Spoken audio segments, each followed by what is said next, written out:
আজকে আপনাদের গৌড়ীয় মঠে এনেছি শ্রী চৈতন্যদেব নিমায়ের পাদপীঠ। এইটা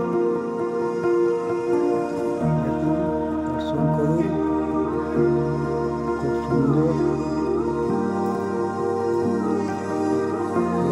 সাগরপল্লী গঙ্গার ঘাটের ধারে অবস্থিত এই গৌড়ীয় মঠ।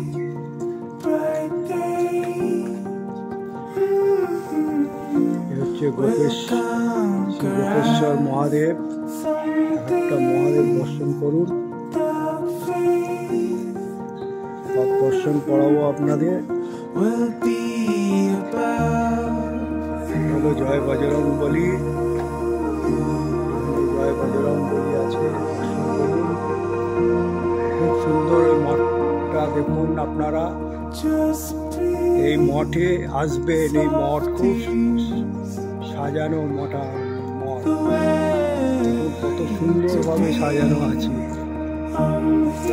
শ্রী তুলসী দেবী, তুলসীর মঞ্চ দেখুন, তুলসী দেবীর মঞ্চ দেখুন। মঠটা দর্শন করুন, মঠের ওপরটা দেখুন।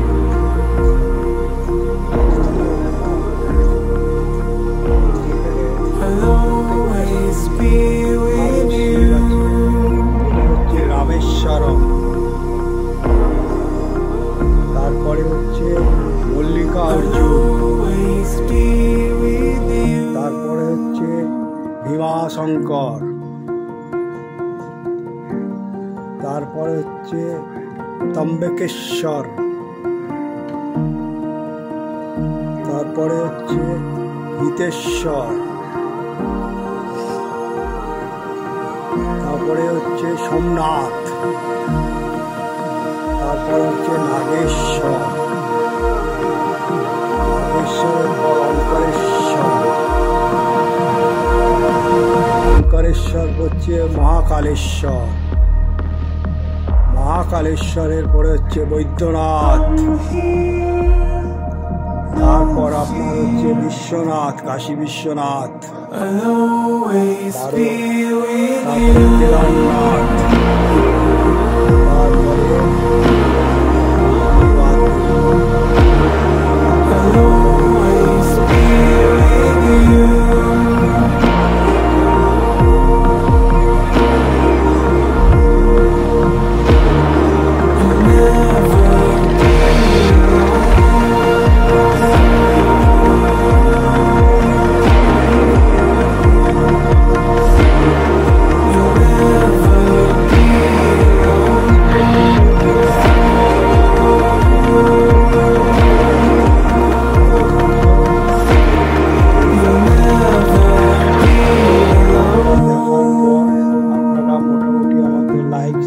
এবং সাবস্ক্রাইব করবেন।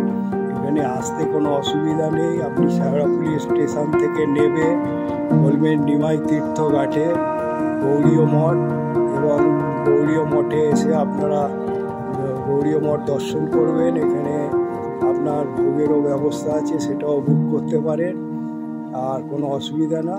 এইটা দেখার পর আমার যে আপনারা মন্তব্য করবেন, শেয়ার করবেন, লাইক করবেন আর সাবস্ক্রাইব করবেন।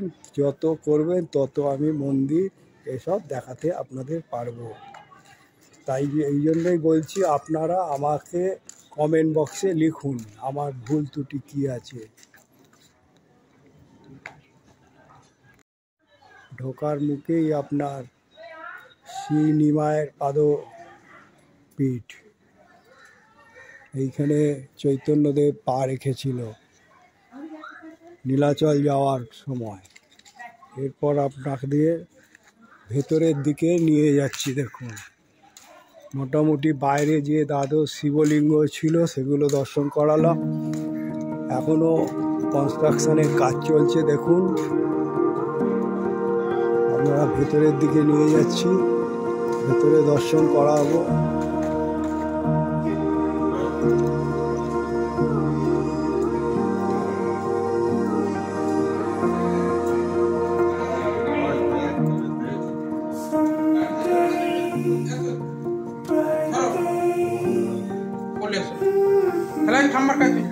We'll conquer.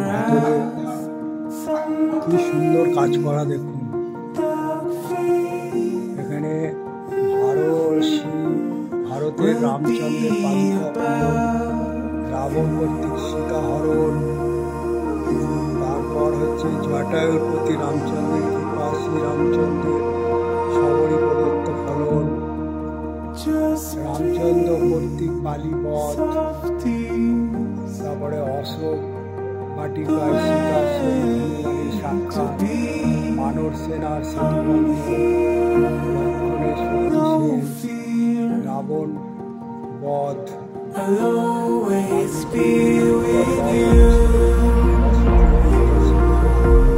সীতার পাতার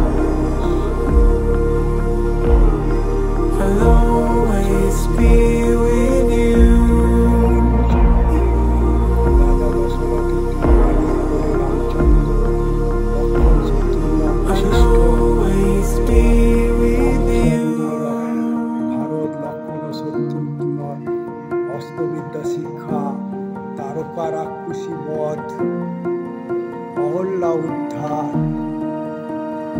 শ্রীরামচন্দ্র সহিত সীতার বিবাহ এবং কান্ডারির প্রতি রামচন্দ্রের কি সুন্দর এখানে ওয়ালে কাজ করে দেখানো হয়েছে।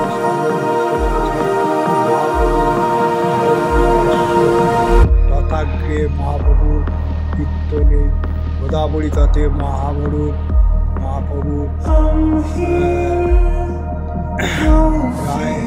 রামানন্দের মিলন, মহাপ্রভু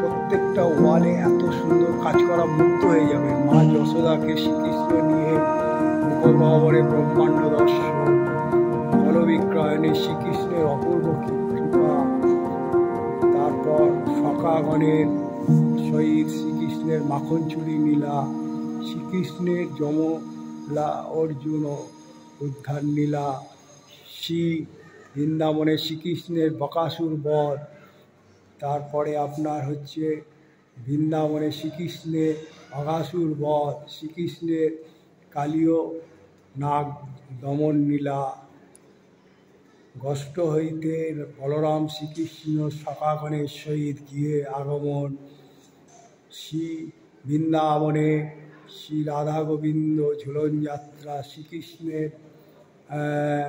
ব্রহ্মমোহন লীলা, শ্রীকৃষ্ণের বলরামের মথুরায় গমন, কংসবধ, শ্রীকৃষ্ণ কর্তৃক দেবকী বসু শৃঙ্খল মোচন, উগ্রাসন, রাজ্য অভিষেক, তারপরে শ্রী অদ্বৈতের রাধা কৃষ্ণের মিলিত অনু গৌর আরাধনা, শ্রীধাম মায়াপুর জগন্নাথ মিশ্রে গিয়ে শ্রী গৌর আবির্ভাব, ক্রন্দনছলের নিমায়ের হরিনাম প্রবর্তন, এবারে অনন্তনাগ পৃষ্ঠের নিমায়ের উপবেশন, শ্রী নিমাই কর্তৃক চোর ত্রয়ের বিমোহন, নিমায় তৈত্তিক বিপ্রন্ন ভোজন, অষ্টভুজ দর্শন, নিমায় পণ্ডিত, শ্রী নিমাই পণ্ডিত কর্তৃক দিগ্বজী পণ্ডিতের পরাভাব, শ্রী নিমাই গৌর কর্তৃক জগাই মাদায় উদ্ধার, মহাসংকীর্তনের যোগ, চাঁদ কাজী উদ্ধার। এত সুন্দর কাজ করা এই গৌড়ীয় মঠে। এইখানে এসে নাম কীর্তন করেন আপনারা। এখানে দর্শন করুন।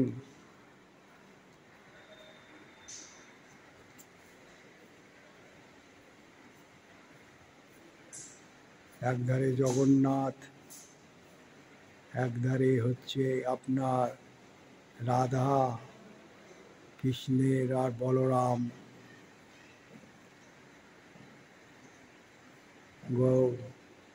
গৌর নিতাই, রাধা কৃষ্ণ সব আছে।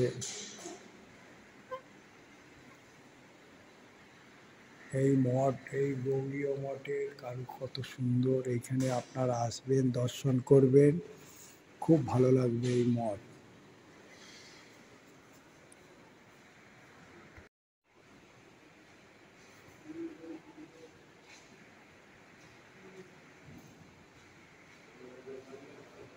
রাধা কৃষ্ণ আছে, তারপরে আপনার আর এখানে চৈতন্যদেব, গৌর, তারপরে বিষ্ণুপ্রিয়া সব আছে। তারপরে তার তলায় আছে রাধাকৃষ্ণ, জগন্নাথ, বলরাম, সুভদ্রা।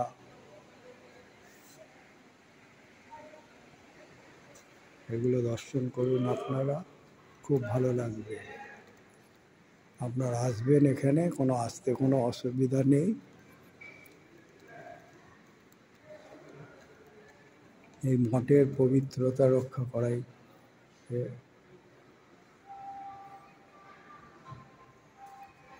আচ্ছা, এই মঠ কখন খোলে? 1-1:30টার সময় আরতি হয়। মানে কটায় খোলে? সকাল? এই মন্দির সকালবেলায় খুলে যায় 12টা 8। এখানে 100 টাকা ভোগের জন্য লাগে। 12টা হইতে 1টার মধ্যে প্রসাদ বিতরণ হয়। আপনারা আসবেন, প্রসাদ পেয়ে যাবেন। এখানে অনেক গ্রন্থাদি আছে, খুব ভালো লাগবে এই মন্দিরে।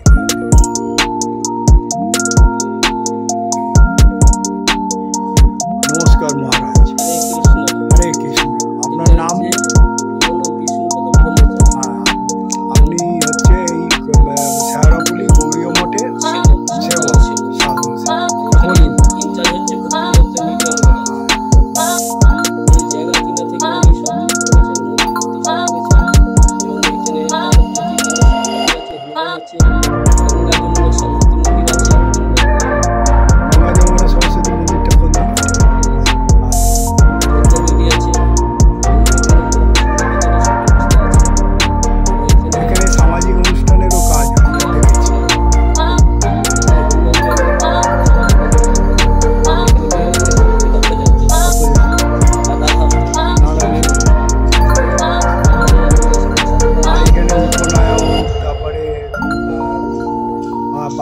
কারোর বাৎসরিক, এসব সামাজিক যত অনুষ্ঠান মোটামুটি এখানে হয়। আর প্রসাদ, আপনাদের এখানে প্রসাদ পেতে গেলে 8টার আগে এসে লেখাতে হবে। আর 100 টাকা করে আপনাদের মানে মেনু অনুযায়ী আপনার হয়। আর এখানে প্রতিষ্ঠাতার নাম কি জানো বললে? ভক্তিবেদান্ত বামন গোস্বামী মহারাজ। ভক্তিবেদান্ত বামন গোস্বামী মহারাজ। আর এই মঠটা কত বছর হয়েছে? এই শেওড়াফুলি মঠটা 24-25 বছর হয়েছে। আর এই মঠে আসতে গেলে কি করে আসবে লোকে?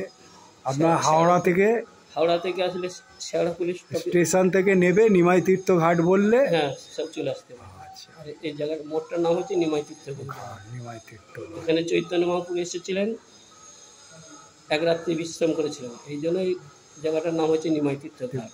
পরবর্তীতে এটা গুরুদেব ভক্তিবেদান্ত বামন গোস্বামী মহারাজ উনি এসে এই জায়গা করলেন এবং গঙ্গার পাড় দিকে ওনার খুব পছন্দ হলো, এই জন্য এখানে চৈতন্য দেব মহাশয় যখন এসেছিলেন, যখন এখান থেকে নীলাচলে যাচ্ছিল, ওই সময় এসেছিল। আচ্ছা, হরে কৃষ্ণ। হরে কৃষ্ণ। হরে। তাহলে আমাদের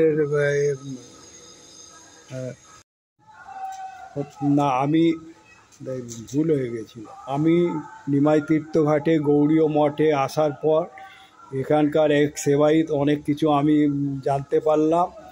সত্যি এখানে আগে এগুলো ছিল না, আর এত সুন্দরভাবে তৈরি, এখানে এলে মুগ্ধ হয়ে যাবে। তাই আমি বলবো আপনারা আসবেন এবং সকাল সকাল এসে এখানে যদি থাকার বলতে কি আপনি পুরো দিনটা এখানে কাটাতে পারেন।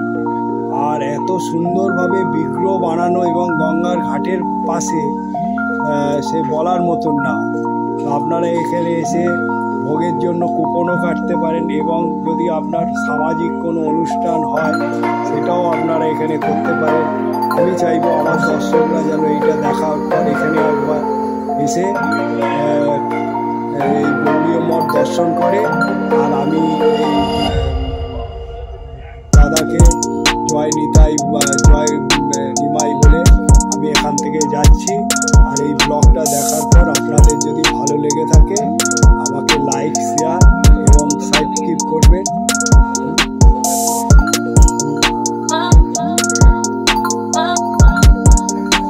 গঙ্গা, যমুনা এবং সরস্বতী কি সুন্দর তৈরি, না দেখলে বলা যাবে না।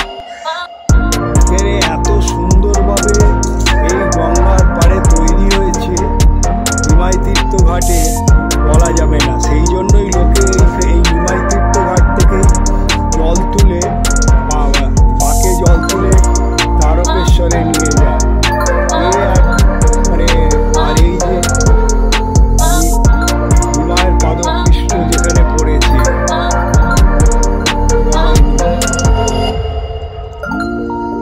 তাই আমার অনুরোধ এই ব্লগটা দেখার পর আপনারা লাইক, শেয়ার এবং সাবস্ক্রাইব করবেন।